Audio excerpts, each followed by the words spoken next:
had always been drawn to the remote and mysterious corners of the world, seeking the thrill of adventure that most people only dream of.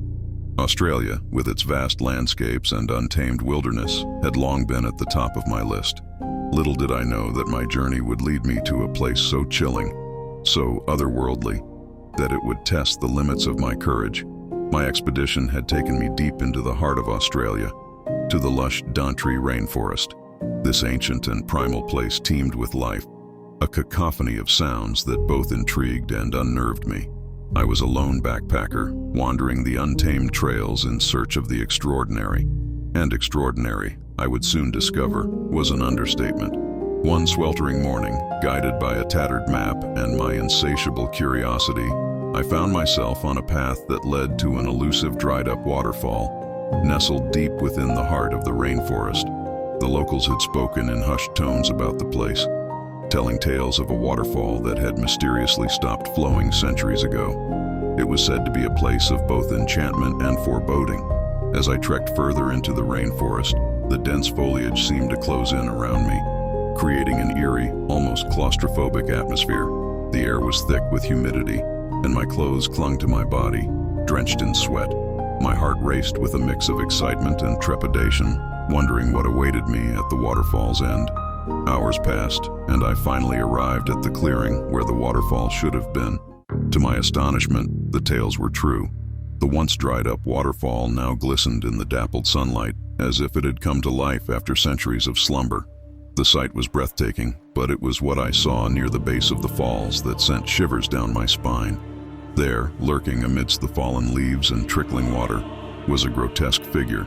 It was unlike anything I could have ever imagined.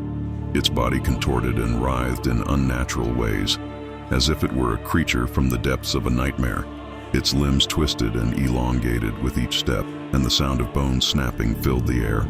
I watched in horror as it moved towards me, its movements both mesmerizing and macabre. Its eyes, two soulless voids, seemed to pierce through me, and a shiver of terror ran down my spine. I knew I had stumbled upon something that defied all logic and reason. The creature's elongated limbs stretched out towards me, and I could see the pale, sinewy skin that clung tightly to its skeletal frame. Its fingers, if they could be called that, ended in long, gnarled claws that scraped the earth with an eerie metallic sound. My breath quickened, and beads of sweat formed on my forehead. With a guttural, bone-chilling growl, the creature lurched forward, closing the distance between us with unsettling speed.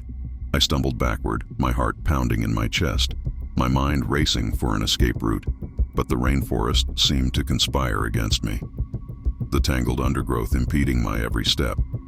The creature's empty eye sockets seemed to burn with malevolence as it closed in, its unnatural contortions bringing it ever closer. Panic surged through me, and I finally managed to break free from the tangled vines that had ensnared my feet. I sprinted away from the creature, branches whipping against my skin, the sound of its snapping bones echoing in my ears. I dared not look back, for fear that I would see that abomination still in pursuit. My heart raced and my lungs burned as I pushed myself to keep running, desperately seeking safety. It felt like an eternity, but eventually I burst through the thick foliage and into a small clearing, gasping for breath. I scanned the clearing, my eyes wild with terror, but the creature was nowhere to be seen. Had I managed to elude it, or was it biding its time, lurking in the shadows, waiting for the right moment to strike? I couldn't be sure, and the uncertainty only heightened my fear. As I caught my breath and my heart rate began to slow, I realized that I was still clutching my camera tightly in my trembling hand. With trembling fingers, I reviewed the photos I had managed to capture during the encounter. The images were blurry, but they were proof of the unearthly horror I had witnessed. With no other option, I retraced my steps, my senses on high alert, and made my way back to the trailhead. The once dried-up waterfall continued to flow, but it no longer held any allure for me.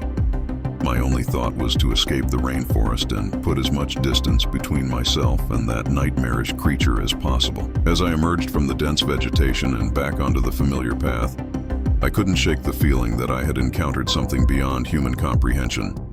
The encounter haunted my nightmares for years. There are horrors that defy explanation and terrify even the bravest souls, and it has stopped me from exploring again. Australia had shown me a side of nature that I could never have imagined, a side that left me forever scarred by the fear of the unknown.